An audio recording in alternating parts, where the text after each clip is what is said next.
રાજકોટની જનતા ભ્રષ્ટાચારથી ત્રસ્ત છે. રાજકોટ મહાનગરપાલિકામાં ભ્રષ્ટાચારી શાસન ચાલી રહ્યું છે, કુશાસન ચાલી રહ્યું છે.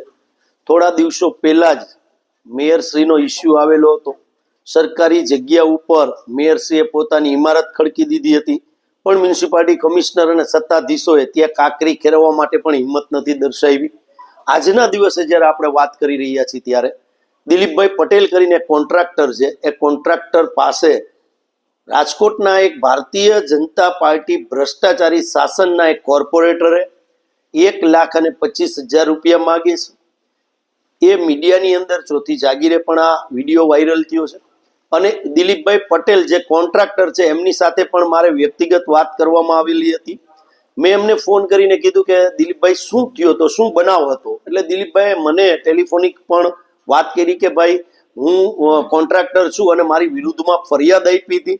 હવે એ ફરિયાદ છે એની ઉપર ક્યાંય ને ક્યાંય આ લોકો અમને પ્રેશર કરી અને 1,25,000 રૂપિયા મારી પાસે માગતા હતા, જે મારો કોન્ટ્રાક્ટ પાસ થયો છે એમાં.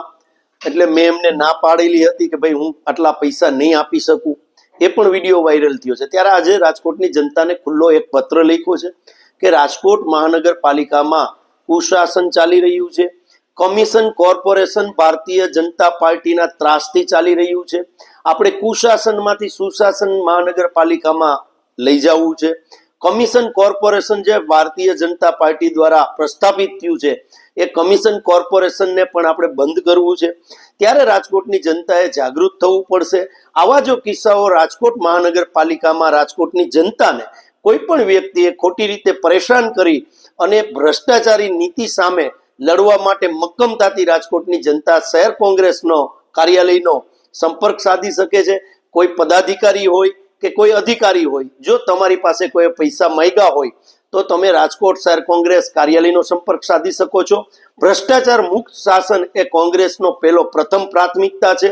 આવનારા દિવસોની અંદર મહાનગરપાલિકામાંથી ભ્રષ્ટાચાર મુક્ત મહાનગરપાલિકા થાય અને કુશાસન ભારતીય જનતા પાર્ટીમાં જે ચાલી રહ્યું છે એ સુશાસનમાં ફેરવાય. એના માટે આજે મેં રાજકોટની જનતાને ખુલ્લો પત્ર લખ્યો છે.